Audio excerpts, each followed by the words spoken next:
बिस्मिल्लाहिर्रहमानिर्रहीम। आज हम पढ़ेंगे ए लेवल मैथ पेपर 1 का टॉपिक है कोऑर्डिनेट ज्योमेट्री। आज हम इसके कंसेप्ट क्लियर करेंगे। पहले हम इसके कंसेप्ट क्लियर करते हैं, तो उसके बाद हम इसके न्यूमेरिकल्स आपको समझाएंगे। मेरे प्यारे स्टूडेंट्स, अगर आपके कंसेप्ट क्लियर हो जाते हैं ना, तो फिर आपको खुद से कोई भी क्वेश्चन मिल जाता है तो आप उसे आराम से आसानी से कर सकते हैं। तो पहला coordinate geometry related to X axis and Y axis, जिसमें कोऑर्डिनेट्स होते हैं, उसमें पहला हमारे पास कंसेप्ट है कि length of a line segment. अगर फॉर एग्जांपल हमारे पास कोई लाइन दी हुई है और उसके दो पॉइंट्स हैं, फॉर एग्जांपल ये हमारे पास एक लाइन है और इसके दो पॉइंट्स हमारे पास मौजूद हैं, और वो पॉइंट्स हैं, एक पॉइंट है ए और इसके कोऑर्डिनेट्स हैं x1 y1, और दूसरा पॉइंट बी है और इसके कोऑर्डिनेट हैं x2 y2। तो इसकी लेंथ अगर हमने फाइंड करनी, तो इसकी लेंथ का फाइंड करने का फार्मूला ये है कि A B is equal to x2 minus x1 whole square plus y2 minus y1 whole square and whole square root. इस पूरे का स्क्वेयर रूट हम लेंगे तो we will able to find the length of given line segment. For example अगर हमारे पास ये point A जो है ये 2 3 आ जाता है, और बी जो है वो हमारे पास फॉर एग्जांपल हमारे पास आ जाता है कि 5 और 7 आ जाता है। तो हम देखते हैं कि इसमें से ए बी का लेंथ जो है वो कैसे हम फाइंड कर सकते हैं। तो ए बी की लेंथ के लिए 5 माइनस 2 होल स्क्वेयर यानी x2 minus x1 whole square plus 7 minus 3 whole square. 7 minus 3 whole square का स्क्वेयर रूट लेंगे तो 5 माइनस 2, पहले इसको सिंप्लीफाई कर लें तो 5 minus 2 will give 3 square plus 7 minus 3 4 square and square root. 3 square is 9 and 4 square is 16 square root, and you will get 25 square root, and 25 का square root you know that it is 5।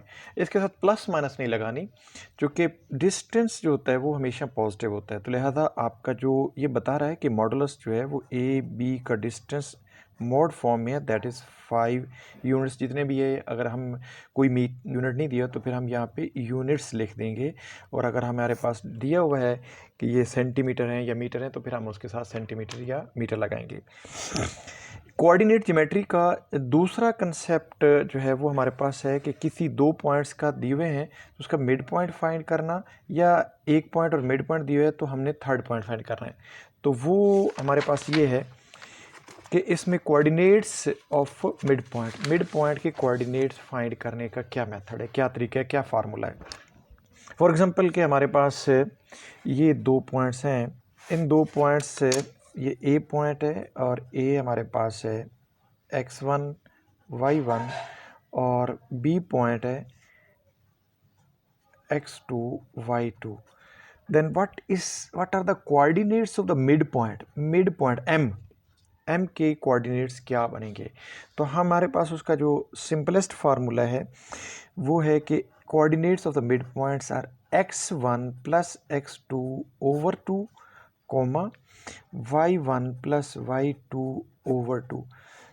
ये हमारे पास mid point के coordinates इस तरीके से find हो सकते हैं। मैं इसकी एग्जांपल से एक इलस्ट्रेट करता हूँ, लेकिन इसमें एक और चीज़ भी है, वो भी मैं आपको समझानी है। वो कैसे है, मिसाल के तौर पे फॉर एग्जांपल कि हमारे पास ए पॉइंट है और ए पॉइंट के कोऑर्डिनेट्स हैं 2 3, और बी पॉइंट्स है और बी पॉइंट के कोऑर्डिनेट है 8 11। तो मिड पॉइंट जो बिल्कुल इसके मिड में है m, उसके कोऑर्डिनेट्स क्या हैं। तो m के कोऑर्डिनेट फाइंड करने के लिए x1 प्लस x2 यानी 2 plus 8 over 2 and 3 plus 11 over 2, और you will get the coordinate of the mid point. क्या आ जाएंगे आपके पास 10 ओवर 2 10 ओवर 2 एंड 14 ओवर 2। तो 10 ओवर 2 हमारे पास आ जाएंगे 5, 14 ओवर 2 हमारे पास आ जाएंगे 7। तो ये m के coordinates 5, 7, these are the coordinates of the mid point. लेकिन बाज़ ऐसा भी होता है भाई कि हमें ए पॉइंट दिया हुआ है, मिड पॉइंट दिया हुआ है, और हमने बी पॉइंट फाइंड करना है। तो उसका क्या करेंगे, उसके ऊपर भी फार्मूला यही लगाएंगे, लेकिन हम इस तरीके से कर लेते हैं। मैं आपको एक मैथ क्वेश्चन बता देता हूँ, एक एग्जांपल बता के आपको समझा देता हूँ कि वो कैसे करने हैं। फॉर एग्जांपल ये मेरे पास है एक पॉइंट ए, इसके कोऑर्डिनेट्स हैं जी फॉर एग्जांपल -2 5। ये मिड पॉइंट है, मिड पॉइंट के कोऑर्डिनेट्स हैं जी 4 एंड 8। और मेरे पास ये एक पॉइंट है बी, और बी के कोऑर्डिनेट हमने फाइंड करने हैं, अननोन है, तो हम इसको x2 और y2 हम इसको लिख देंगे। ये x2 और y2 हमने फाइंड करने हैं। तो ये कैसे फाइंड करने हैं? तो इसके ऊपर सेम यही फार्मूला लगाएं कि ये ए और बी के कोऑर्डिनेट्स ये आ जाएंगे, यानी मिड पॉइंट के कोऑर्डिनेट्स अगर ए के कोऑर्डिनेट -2 और 5 हैं, बी के कोऑर्डिनेट्स x2 y2 हैं, तो मिड पॉइंट के कोऑर्डिनेट्स आ जाएंगे -2 + x2 -2 + x2 over 2, और y कोऑर्डिनेट्स 5 + y2 over 2, ये मिड पॉइंट के कोऑर्डिनेट। मगर मिड पॉइंट के कोऑर्डिनेट्स 4 और 8 हैं, इट्स मीन कि ये हमारे पास -2 + x2 over 2 4 के इक्वल है। It's imply that -2 + x2 over 2 is equal to 4 के इक्वल है, एंड 5 + y2 over 2 ये हमारे पास 8 के इक्वल है। तो यहाँ से हम x2 फाइंड कर लेंगे। सबसे पहले we will take this to another side and 2 will multiply by 4, you will get -2 + x2 is equal to 8, and then x2 will equal to 8 + 2, so x2 is equal to 10। हमारे पास x2 हमारे पास 10 आ जाएंगे, लिहाजा ये x2 जो point हमारे पास आया है ये हमारे पास 10 आ गया। अब हम देखते हैं y2 क्या बनता है। Similarly we will take this to another side, and here it is dividing, on other side it will multiplied by 8, so 5 + y2 equal to 16, and y2 is equal to 16 minus 5, and you will get y2 is equal to 11। तो ये हमारे पास जो y2 आ गया वो 11 है। तो इस method से हम इसके लास्ट कोऑर्डिनेट, यानी अगर हमारे पास a पॉइंट गिवन है, मिड पॉइंट गिवन है और बी पॉइंट गिवन नहीं है, तो हम इसके कोऑर्डिनेट सेम इसी का फार्मूला लगा लेंगे। इन दोनों के x2 y2 रख के हम मिड पॉइंट फाइंड कर लेंगे, मिड पॉइंट को इनके इक्वल कर लेंगे, तो उससे हमें x2 y2 के कोऑर्डिनेट मिल जाएंगे। अब आज का जो तीसरा टॉपिक है या तीसरा कंसेप्ट है वो है gradient. Steepness of a line, A gradient shows steepness of a line. कितनी लाइन तिरछी या टेढ़ी अलोंग एक्स एक्सिस है, एक्स एक्सिस के साथ एंगल क्या बना रही है। याद रखें कि फॉर एग्जांपल ये हमारे पास एक्स एक्सिस और वाई एक्सिस एक कोऑर्डिनेट सिस्टम है। तो जो लाइन, मिसाल के तौर पे ये एक लाइन है जिसका हमने एक ग्रेडियंट फाइंड करना है, ये लाइन L है, इसके ऊपर 2 पॉइंट्स हैं, कोई से 2 पॉइंट्स हैं। मिसाल के तौर पे एक पॉइंट ये A है और ये पॉइंट आपका B है, और ये line is propagating onward. So how can find I the gradient of this line L?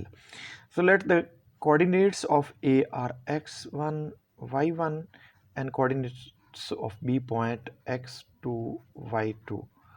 So what is the gradient of this line? Gradient को slope भी कहते हैं, that is denoted by m. Slope or gradient is denoted by m, and that m is equal to y2 minus y1 over x2 minus x1। ये एक formula है, आपने अच्छी तरह से याद कर लेना है, तो हमारे पास इसका ग्रेडियंट आ जाएगा। अच्छा, मज़ेदार बात ये है, मैं एक एग्जांपल दे देता हूँ तो उससे आपको आसानी से याद हो जाएगा। मिसाल के तौर पे ये हमारे पास a के कोऑर्डिनेट्स हैं 2 3, बाई चांस 2 3, और b के कोऑर्डिनेट्स जो हैं वो 4 और ये आ रहे हैं जी 7, 4 और 7। तो अब हम अगर इसका ग्रेडियंट फाइंड करें तो ग्रेडियंट m जो है हमारे पास आ जाएगा 7 - 3 over 4 - 2, and you will gate 4 over 2, और इसको सिंप्लीफाई करें तो 2 हमारे पास आ जाएगा। तो ग्रेडियंट इस लाइन का जो है हमारे पास ग्रेडियंट है दैट इज इक्वल टू 2। इसमें एक मज़ेदार बात यह है कि वो लाइन जो एक्स एक्सिस के साथ जो एंगल बना रही है लेस देन 90, इसका ग्रेडियंट हमेशा पॉजिटिव आता है। और अगर कोई और लाइन हो, मिसाल के तौर पे ये लाइन है जो एक्स एक्सिस के साथ 90 से बड़ा एंगल बना रही है, उसका ग्रेटर ये एंगल जो है एक्स इज़ ग्रेटर देन 90 है, 90 डिग्री, तो फिर इसका ग्रेडियंट जो है वो ग्रेडियंट हमेशा नेगेटिव आता है, ये हमेशा नेगेटिव होता है। ये एक बात है जो आपने याद रख लेनी है। नंबर 2, मैं एक इसमें से एक इजाफी बात कर दूं कि अगर हमें किसी भी लाइन का ग्रेडियंट पता है और एक पॉइंट पता है तो हम उस लाइन को ड्रा कर सकते हैं। फॉर एग्जांपल मुझे एक लाइन का ग्रेडियंट पता है जी 1/2 है, ग्रेडियंट 1, और कोई पॉइंट दिया हुआ है हमें, उसने दे दिया पॉइंट -1 और 3, तो हम उस लाइन को कैसे ड्रा करेंगे? याद रखना कि ये gradient actually del Y over del X को, यानी डिफरेंस इन एक्स और डिफरेंस इन वाई बता रहा है।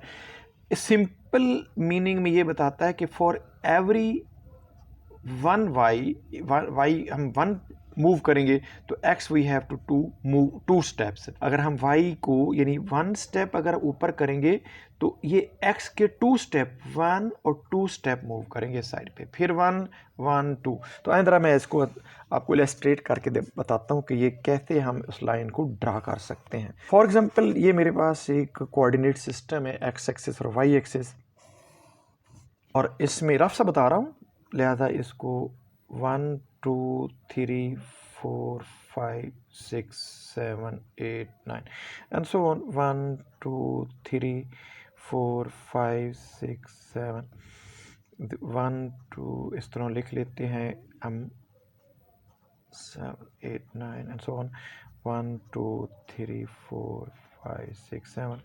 और चूंकि हमारे पास पॉइंट -1 है तो लिहाजा हमारे पास ये कि -1 है और 3 भी है, तो -1 ये 3 ये, तो पहला पॉइंट हमारे पास ये आ जाता है, -1 और 3 ये पॉइंट ये जो हमारे पास दिया हुआ है पहला। अब हम क्या करेंगे कि x को 1 मूव करेंगे तो y को 2, तो x को तो हमने 1 मूव किया ये, और y को 2 मूव किया, एक 1 और 2 x, ये एक पॉइंट आ जाएगा।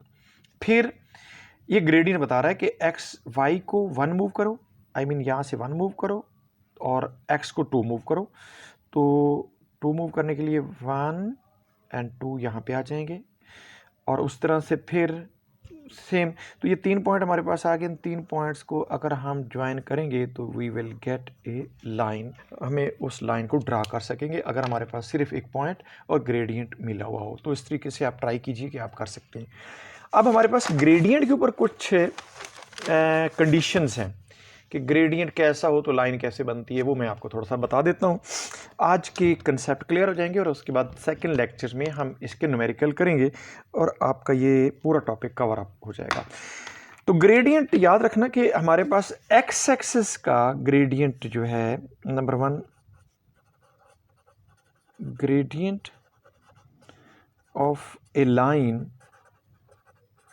Gradient of a line parallel to X axis, parallel to X axis, axis के पैरेलल हो गए तो उसका ग्रेडियंट हमेशा इस लाइन, अगर ये दिया हुआ है तो इस लाइन जो ग्रेडियंट, इसका ग्रेडियंट हमेशा 0 होगा।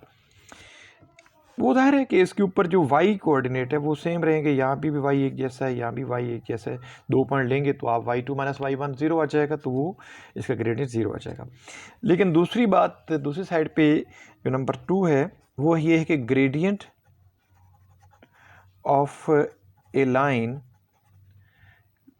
Parallel to y axis, y axis के पैरेलल अगर हो हमारे पास एक लाइन होगी, यानी ये x एक्सिस है, ये y एक्सिस है, और एक लाइन ये y एक्सिस के पैरेलल है, इसकी हम इसके ग्रेडियंट अगर हमने फाइंड करने हैं तो इसका ग्रेडियंट जो है वो अनडिटरमाइंड इन्फिनिटी होता है, तो हम उसको ये लिख देते हैं कि it is undetermined, can not be found, ये हम इसे फाइंड नहीं कर सकते, इम्पॉसिबल टू फाइंड, तो अनडिटरमाइंड होता है, ये हम नहीं फाइंड कर सकते। हाँ, अलबत्ता हमारे पास कुछ और कंडीशंस हैं कि 2 लाइंस पैरेलल हों तो फिर क्या होता है। तो तीसरी बात ये कि अगर हमारे पास ये एक्स एक्सिस और वाई एक्सिस में 2 लाइंस, एक लाइन ये है, दूसरी लाइन ये है, ये दोनों लाइनें पैरेलल हैं, L1 और L2, इसका ग्रेडियंट M1 है और इसका ग्रेडियंट M2 है, तो if 2 lines are parallel then their gradients are equal, तो उनके ग्रेडियंट हमेशा इक्वल होते हैं, ये नोट करना है आपने।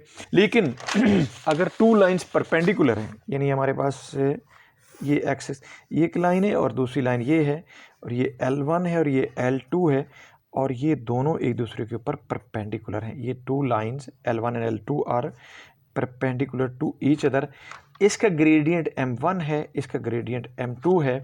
Then m1 multiplied m2 is equal to -1। ये आप याद रख लें, या फिर ये कह सकते हैं कि m1 is equal to -1 over m2, या m2 is equal to -1 over m1। अगर आपको एक ग्रेडियंट फाइंड है, पता है कि m2 कितना है, तो m1 फाइंड कर सकते हैं, या m1 पता है तो फिर m2 फाइंड कर सकते हैं। यानी to lines and they are perpendicular to each other and if their gradient multiple of their gradient is equal to -1, ये हमारे पास एक कंडीशन है कि then these two lines will be perpendicular to each other। Basic concept coordinate geometry के ये हैं। अब हम इंशाल्लाह नेक्स्ट लेक्चर में आपको बताऊंगा कि इसके न्यूमेरिकल्स कैसे सॉल्व करने हैं। मुश्किल से मुश्किल जो होंगे वो मैं अपनी तरफ से अटेम्प्ट करूंगा, और अगर आपका कोई मसला हुआ तो वो भी मैं एड्रेस करूंगा। नेक्स्ट लेक्चर तक अल्लाह हाफिज़।